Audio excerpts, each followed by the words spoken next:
औज़ुबिल्लाहि मिनश्शैतानिर्रजीम बिस्मिल्लाहिर्रहमानिर्रहीम। अस्सलाम वालेकुम डियर स्टूडेंट, कैसे हैं आप सब। उम्मीद करता हूँ आप सब खैरियत से होंगे।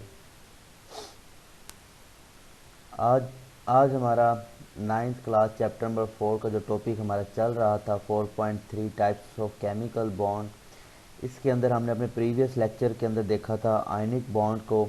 और आयनिक बॉन्ड हमने देखा था कि किस तरह एक एटम कम्प्लीटली तौर पे अपना जो इलेक्ट्रॉन है उसको डोनेट कर देता है और दूसरा एटम उस इलेक्ट्रॉन को कम्प्लीटली क्या कर लेता है, एक्सेप्ट कर लेता है। तो इस तरह बनने वाले बॉन्ड को हम आयनिक बॉन्ड कहते थे, जो कि हम प्रीवियस लेक्चर के अंदर देख चुके हैं। अगर किसी को नहीं देखा किसी ने, तो डिस्क्रिप्शन के अंदर मैं आयनिक बॉन्ड के लेक्चर का लिंक डाल दूंगा, तो आप वहाँ से देख लीजिएगा। आज हमारा जो लेक्चर है वो है कोवलेंट बॉन्ड के ऊपर। आज हम देखेंगे कि कोवलेंट बॉन्ड किस तरह बनते हैं और किन इलेक्ट्रॉन्स यानी किन एलिमेंट्स के दरमियान ये कोवलेंट बॉन्ड बनते हैं। तो आइए स्टार्ट करते हैं आज का अपना लेक्चर। जी, सबसे पहले हम कोवलेंट बॉन्ड की डेफिनेशन को देख लेते हैं। इसकी डेफिनेशन हमारे पास क्या है, a bond which is form due to mutual sharing of electrons. यानी कि ये ऐसा बॉन्ड है जिसके अंदर इलेक्ट्रॉन्स जो हैं वो शेयरिंग की वजह से बनते हैं। तो इस तरह बनने वाले बॉन्ड को हम कहते हैं कोवलेंट बॉन्ड। यहाँ से एक नॉर्मली एक बात अभी अंडरस्टैंड करूँ आपको कि यानी कि ये ऐसे एलिमेंट होते हैं जो अपना इलेक्ट्रॉन्स को डोनेट नहीं करते और ना ही कोई दूसरा एटम जो होता है वो अपने इस इलेक्ट्रॉन को एक्सेप्ट करता है। यानी कि इसके अंदर ना वो डोनेशन होती है ना एक्सेप्टेशंस होती है। ठीक हो गया। बाकायदा क्या होता है कि ये दोनों आपस में आसान लफ्ज़ों में कहूँ तो दोनों डीट होते हैं। यानी कि वो अपना इलेक्ट्रॉन शेयर नहीं करना चाहता और दूसरा इलेक्ट्रॉन एक्सेप्ट नहीं करना चाहता। तो इस तरह ये दोनों आपस में सलाह मशवरा करने के बाद क्या कर देते हैं कि शेयरिंग कर लेते हैं अपने इलेक्ट्रॉन्स की। ठीक हो गया। तो इलेक्ट्रॉन्स को शेयरिंग की वजह से ये अपना ऑक्टेट या डुप्लेट को क्या करते हैं, कंप्लीट करते हैं। कम्प्लीटली तौर पर डोनेट नहीं करते, ना कम्प्लीटली तौर पर इसको एक्सेप्ट करते हैं। इसकी थोड़ी सी एक्सप्लेनेशन देख लेते हैं कि हमारे पास ग्रुप 13 से लेकर 17 तक, जिनके अंदर हमारे पास 4 5 6 7 8 4 5 6 7 वैलेंस शेल के अंदर इलेक्ट्रॉन्स होते हैं। तो ऐसे एलिमेंट्स क्या, इनमें कुछ ऐसे एलिमेंट्स हैं जो कि जो इलेक्ट्रॉन्स होता है इसको डोनेट नहीं करते। डोनेट तो ये वैसे ही नहीं करते, इन्होंने ज़्यादातर एक्सेप्ट करना होता है। ठीक हो गया।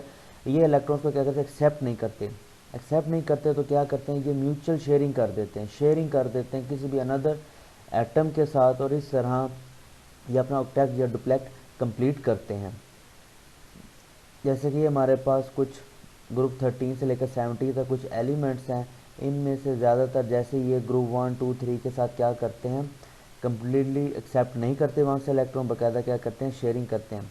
अब शेयरिंग के दौरान क्या होता है कि जैसे ही कोई दो डिफरेंट एटम या एक ही एटम, हाइड्रोजन के एटम हो जाए, हाइड्रोजन या क्लोरीन के एटम हो जाए, तो क्या हो जाए, अपने करीब तर आ जाए, नज़दीक जब एक दूसरे के आते हैं तो दो किस्म की फोर्सेस पैदा होती है। जैसे कि एग्जांपल के दौरान मैंने एक हाइड्रोजन और क्लोरीन की एग्जांपल ली है कि हाइड्रोजन के ये वैलेंस शेल के अंदर एक इलेक्ट्रॉन मौजूद है, ये डॉट शो कर रहा है, और इसी तरह क्लोरीन के वैलेंस शेल के अंदर 7 इलेक्ट्रॉन्स हैं। ठीक हो गया। अब इलेक्ट्रॉन्स के ऊपर नेगेटिव चार्ज होता है, ये नेगेटिव शो कर दिया। प्रोटॉन्स पे या जो हमारे पास न्यूक्लियस है पे पॉजिटिव चार्ज होता है, ये पॉजिटिव चार्ज कर दिया। अब जैसे ये दोनों एटम एक दूसरे के करीब आते हैं तो इसके दरमियान दो किस्म की फोर्सेस पैदा होती हैं। एक फोर्सेस हम कहते हैं अट्रैक्टिव फोर्सेस और दूसरी होती है रिपल्शन की। अब रिपल्शन अट्रैक्शन कैसे होती है इसको देखने के लिए ये देखिए आप, इसके क्लोरीन के इलेक्ट्रॉन्स और इस तरह हाइड्रोजन के इलेक्ट्रॉन्स के दरमियान क्या हो रही है, रिपल्शन हो रही है। क्यों, जो सेम चार्जेस होते हैं वो एक दूसरे को रिपेल करते हैं। इसी तरह ये हाइड्रोजन का जो न्यूक्लियस है, इसी तरह क्लोरीन का जो न्यूक्लियस या प्रोटॉन्स हैं वो क्या करते हैं, एक दूसरे को रिपेल करते हैं। अब इसी दौरान हमारे पास इस क्लोरीन के और हाइड्रोजन के इलेक्ट्रॉन्स के दरमियान क्या होता है, अट्रैक्टिव फोर्स क्रिएट हो जाती है। इसी तरह इस हाइड्रोजन के और क्लोरीन के वैलेंस शेल के अंदर मौजूद इलेक्ट्रॉन्स के दरमियान क्या हो जाती है, अट्रैक्शन फोर्स क्रिएट हो जाती है। अब यहाँ पे क्या होता है कि फोर्स ऑफ अट्रैक्शन क्या हो जाती है, डोमिनेट हो जाती है। जौन सी फोर्स डोमिनेट होती है वैसा रिएक्शन हो जाता है। यहाँ पे फोर्स ऑफ अट्रैक्शन जो होती है वो डोमिनेट हो जाती है, वो ज़्यादा हावी हो जाती है रिपल्शन फोर्स, इसलिए ये आपस में एक दूसरे के साथ इलेक्ट्रॉन्स क्या कर लेते हैं, शेयर कर लेते हैं। अगर यहाँ पे फोर्स ऑफ रिपल्शन पैदा होती है, तो ज़ाहिर बात है ये आपस में बॉन्ड नहीं बनाते। लेकिन चूंकि अब यहाँ पे फोर्स ऑफ अट्रैक्शन क्या हुई है, ज़्यादा डोमिनेट हो गया है, इसलिए ये दोनों क्या करेंगे, अपने इलेक्ट्रॉन शेयर कर देंगे। जैसे कि ये नीचे आपको नज़र आया, एक बॉन्ड बन गया हुआ, ठीक हो गया। ये डॉट या क्रॉस जो शो किए हुए ये इलेक्ट्रॉन्स ही हैं बेसिकली इलेक्ट्रॉन्स की ही ये डोनेशन है थोड़ी सी, ठीक हो गया। तो ये ज़रूरी नहीं है कि हमारे पास जो ये शेयरिंग होती है वो डिफरेंट एटम्स के दरमियान ही होती है, ये सेम एटम के दरमियान भी हो सकती है, यानी हाइड्रोजन और हाइड्रोजन के एटम के दरमियान हो सकती है, ऑक्सीजन एटम के साथ हो सकती है, इसी तरह हाइड्रोजन और क्लोरीन की हो सकती है, इसी तरह ये डिफरेंट भी हो सकती है और सेम भी हो सकती है। जी, आगे हम बात कर लेते हैं थोड़ी सी टाइप्स ऑफ कोवलेंट बॉन्ड की। इसको स्टार्ट करने से पहले एक छोटी सी बात डिस्कस कर लेते हैं, बॉन्ड पेयर ऑफ इलेक्ट्रॉन्स क्या चीज़ होती है। The electrons that pair up to form the chemical bond, यानी कि वो इलेक्ट्रॉन्स जो कि केमिकल बॉन्ड के दौरान जिस इलेक्ट्रॉन्स के पेयर्स बनते हैं, यानी कि जो इलेक्ट्रॉन्स शेयर होते हैं, उन्हें हम क्या कहते हैं, बॉन्ड पेयर ऑफ इलेक्ट्रॉन्स, ठीक हो गया। ये भी नॉर्मली हमारे पास वैलेंस शेल के अंदर ही मौजूद होते हैं। इसकी बेस के ऊपर कि एक एटम जो है वो कितने अपने इलेक्ट्रॉन्स के पेयर बनाता है या कितने इलेक्ट्रॉन्स की शेयरिंग करता है, उसके ऊपर हमारे पास कोवलेंट बॉन्ड की टाइप्स हैं। 3 किस्म की हमारे पास टाइप्स हैं, single covalent bond, double covalent bond and triple covalent bond. बारी बारी सबको देखते हैं। तो सबसे पहले हम देखते हैं सिंगल कोवलेंट बॉन्ड को। जी, सिंगल कोवलेंट बॉन्ड को एक लाइन से शो किया जाता है, जैसे कि आपको ये रेड कलर के अंदर नज़र आ रही है। इसके अंदर क्या होता है हमारे पास कि जो शेयरिंग हो रही होती है, म्यूचुअल शेयरिंग जो हो रही होती है, या बॉन्ड पेयर जो इलेक्ट्रॉन होता है, इसमें सिर्फ और सिर्फ एक शेल, जितने सिर्फ वन बॉन्ड पेयर जो होता है हमारे पास, यानी कि एक इलेक्ट्रॉन्स की वजह से क्या हो रहा होता है, शेयरिंग हो रही थी एक इलेक्ट्रॉन्स की, यानी कि एक इलेक्ट्रॉन्स एक एटम दे रहा होता है, दूसरा एटम भी एक ही इलेक्ट्रॉन, यानी कि दोनों एक एक इलेक्ट्रॉन्स की जो शेयरिंग कर रहे होते हैं, उससे हम कहते हैं सिंगल कोवलेंट बॉन्ड। इसके बाद हमारे पास कुछ एग्जांपल्स है, जैसे हाइड्रोजन की है, क्लोरीन के, हाइड्रोक्लोरिक एसिड की और मैथीन गैस की हमारे पास कुछ एग्जांपल हैं। इनको अभी थोड़ा सा अंडरस्टैंड करते हैं डायग्राम्स की मदद से। जैसे कि हमारे पास क्लोरीन के मौजूद है, ठीक है। ये क्लोरीन के वैलेंस शेल में मौजूद 7 इलेक्ट्रॉन्स है, ठीक। एक क्लोरीन ये रहा और एक क्लोरीन ये रही, ठीक हो गया। अब देखें इसके पास 7 इलेक्ट्रॉन्स से अगर इसकी बात करें तो इसके पास भी हमारे पास 7 इलेक्ट्रॉन्स है। अब दोनों को स्टेबल होने के लिए अपना ऑक्टेट कंप्लीट करना पड़ता है, यानी कि 8 इलेक्ट्रॉन्स कंप्लीट करने पड़ते हैं। लेकिन ये अपना जो इलेक्ट्रॉन्स है वो डोनेट नहीं करते, ना एक्सेप्ट करते हैं। तो ये क्या करते हैं, एक दूसरे के साथ शेयर कर लेते हैं। ये जो डॉट आपको नज़र आ रहे हैं और ये आपको जो क्रॉस नज़र आ रहे हैं, ये बेसिकली इलेक्ट्रॉन्स ही हैं। इसको हमारे पास एक लेवल साइंटिस्ट थे, उन्होंने इस इसका हमें आइडिया दिया डॉट और क्रॉस का, तो इसलिए ये बेसिकली इलेक्ट्रॉन्स ही हैं, ठीक हो गया। अब ये इलेक्ट्रॉन्स जब इनकी शेयरिंग होगी तो अब नॉर्मल सी बात है कि अगर इसकी हम बात करें तो यहाँ से 6 ये इसके इलेक्ट्रॉन्स हो गए, 2 ये हो गए, 8 हो गए। इसी तरह इसके बाद कर लें 6 इलेक्ट्रॉन्स ये वाले हो गए और 2 इलेक्ट्रॉन ये हो गए, क्योंकि शेयरिंग हुई चुकी है। एक इसके पास अपना था, एक उसने वहाँ से शेयर कर लिया हुआ है। इस तरह ये क्या करते हैं, अपना ऑक्टेट कंप्लीट करते हैं। और जो इन्होंने शेयरिंग की है, इस क्लोरीन ने भी एक इलेक्ट्रॉन शेयर हुआ है और इसी तरह इस क्लोरीन से भी एक इलेक्ट्रॉन क्या हुआ है, पार्ट बना है शेयरिंग का। इसलिए इनके दरमियान जो बॉन्ड बना है वो कौन सा बना है, सिंगल कोवलेंट बॉन्ड बना है। और इसको हम एक लाइन से रिप्रेजेंट करते हैं, जैसे कि आपको यहाँ पे भी नज़र आ रहा है, ठीक हो गया। इसको हम Cl2 भी नॉर्मली लिख सकते हैं, जैसे कि इस फार्मूले के अंदर मैंने लिखा हुआ है, ठीक हो गया। आगे हम बात कर लेते हैं HCl की। HCl की एग्जांपल हमें ऊपर अभी देख के हैं, किस तरह इनके दरमियान अट्रैक्शन और रिपल्शन की फोर्स की वजह से हाइड्रोजन और क्लोरीन आपस में इलेक्ट्रॉन्स की शेयरिंग करते हैं। इसी तरह क्लोरीन के दरमियान भी हमारे पास रिपल्शन और अट्रैक्टिव फोर्स जो थी वो क्रिएट होती है। उसके बाद जाके हमारे पास यानी कि शेयरिंग होती है एक एक इलेक्ट्रॉन्स की, ठीक हो गया। इसी तरह अब हाइड्रोजन को अपना डुप्लेक्ट कंप्लीट करना था, यानी कि अपने इलेक्ट्रॉन को 2 चाहिए होते हैं। अब ये क्लोरीन को अपना जो हाइड्रोजन एटम है, यानी कि जो अपना वैलेंस शेल है, वैलेंस शेल के अंदर मौजूद जो इलेक्ट्रॉन्स है उसको डोनेट नहीं करता क्लोरीन को। और इसी तरह क्लोरीन जो है वो हाइड्रोजन का एक्सेप्ट नहीं करती। इसी तरह यहाँ पे क्या हो जाता है कि क्लोरीन और हाइड्रोजन दोनों आपस में अपने एक एक इलेक्ट्रॉन की शेयरिंग कर लेते हैं। क्लोरीन ने भी अपना यहाँ पे एक इलेक्ट्रॉन शेयर किया, इसी तरह यहाँ से हाइड्रोजन ने भी किया। तो इस तरह हाइड्रोजन की भी देखे दो, नॉर्मली 2 डुप्लेक्ट कंप्लीट हो गए। इसी तरह क्लोरीन के देखे तो क्लोरीन के भी इस तरह 8 इलेक्ट्रॉन्स वैलेंस शेल के अंदर क्या हो गया, कंप्लीट हो गए। इसी तरह इनको हम H single covalent bond Cl से भी शो करते हैं। इसी तरह हमारे पास थर्ड एग्जांपल है मैथीन गैस की, जिसका हमारे पास CH4 होता है, यानी कि कार्बन के साथ ऑलरेडी 4 हाइड्रोजन अटैच होते हैं। हर हाइड्रोजन कार्बन के साथ एक एक इलेक्ट्रॉन शेयर करता है, और नॉर्मली कार्बन के पास अपने वैलेंस शेल के अंदर भी 4 ही इलेक्ट्रॉन्स होते हैं, और वो 4 के 4 इलेक्ट्रॉन्स जो है वो हाइड्रोजन के साथ शेयरिंग करके अपना ऑक्टेट कंप्लीट करता है। कैसे कंप्लीट करता है, जैसे कि अगर मैं यहाँ से अगर सर्कल बनाना शुरू करूँ, ये चीज़ होगी, तो देखिए अब इस सारे के सारे इलेक्ट्रॉन्स कार्बन के पास आए, ठीक हो गए। तो इस तरह ये अपना ऑक्टेट कंप्लीट कर लेता है। और इसी तरह हर हाइड्रोजन जो कार्बन के साथ एक एक इलेक्ट्रॉन शेयर किया हुआ है, इसने भी यहाँ से किया अपना एक एक डुप्लेक्ट कंप्लीट कर लिया हुआ, जैसे कि आपको ये मैं कर्सर के ज़रिए शो करवा रहा हूँ, ठीक हो गया। इस तरह ये अपना कंप्लीट डुप्लेक्ट कंप्लीट कर लेते हैं। और अगर हम इसकी बात करें नॉर्मली, तो इस तरह ये अपना ऑक्टेट कंप्लीट कर लेता है कार्बन। अगर हम डायग्राम को इस तरह शो करें, यानी कि बॉन्ड के अंदर, तो ये देखिए कार्बन के साथ 4 इलेक्ट्रॉन शेयर। अगर यहाँ पे नॉर्मली हमारे पास हर कार्बन ने हाइड्रोजन का एक सिंगल कोवलेंट बॉन्ड बनाया हुआ है, इसलिए हम इसे सिंगल कोवलेंट बॉन्ड कहते हैं। जी, आगे हमारे पास double covalent bond. Double covalent bond name से पता चल गया, डबल तो यानी कि इसके अंदर इसको हम 2 लाइन से रिप्रेजेंट करेंगे।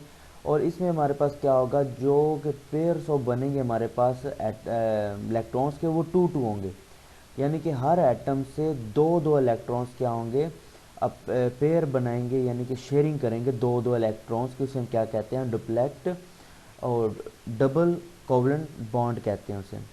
जैसे इसके पास हमारे कुछ एग्जांपल है ऑक्सीजन की O2 की, एंड गैस हमारे पास एथेन की C2H4।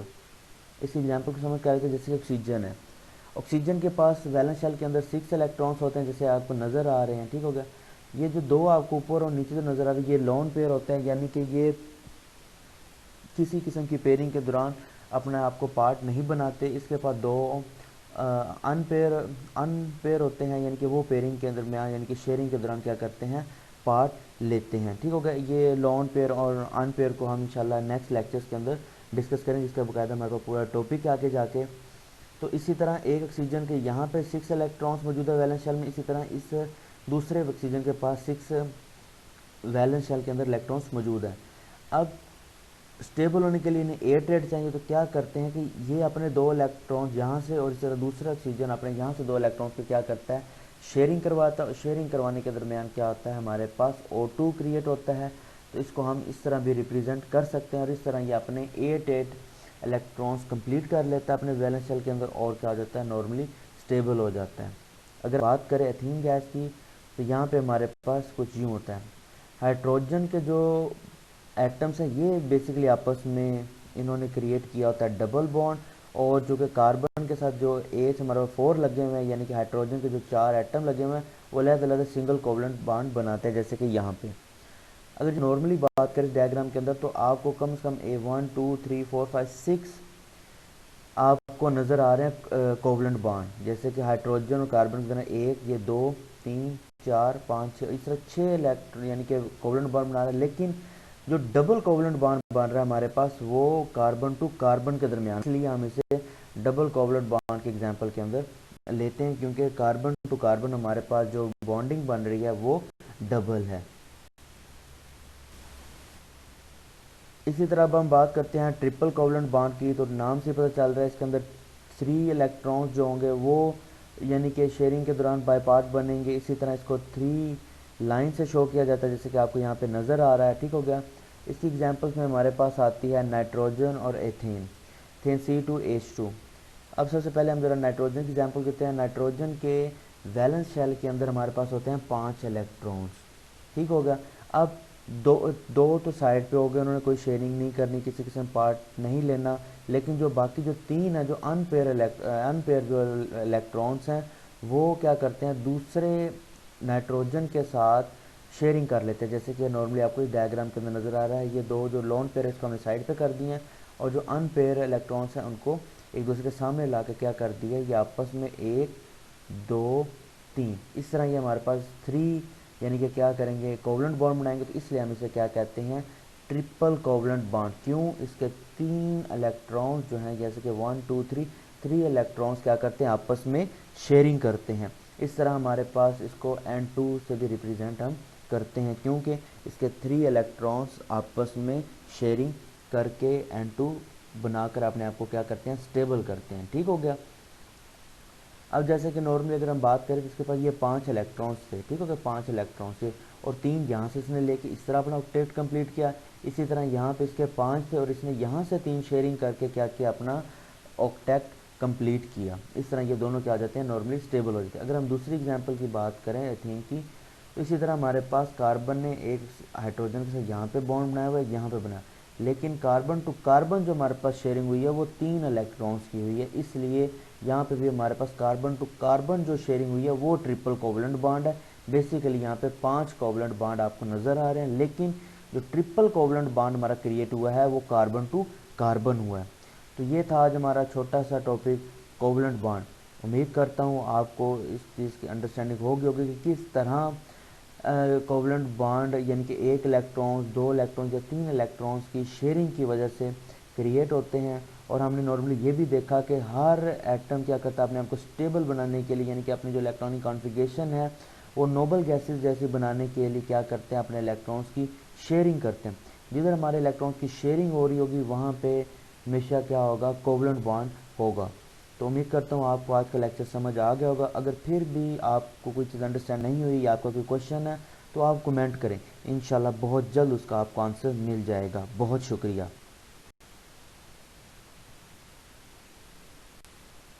वीडियो अच्छी लगी है, लेक्चर की समझ भी आ रही है तो लाइक करें, कमेंट करें, और अगर अभी तक आपने मेरा चैनल सब्सक्राइब नहीं किया तो मेरे चैनल को भी सब्सक्राइब करें और साथ लगे छोटे से बेल आइकन को लाजमी प्रेस करें ताकि मेरी आने वाली हर वीडियो या लेक्चर आप तक पहले पहुंच सके। बहुत शुक्रिया। इंशाल्लाह मुलाकात होती है हमारे नेक्स्ट लेक्चर में, तब तक के लिए अल्लाह हाफिज़।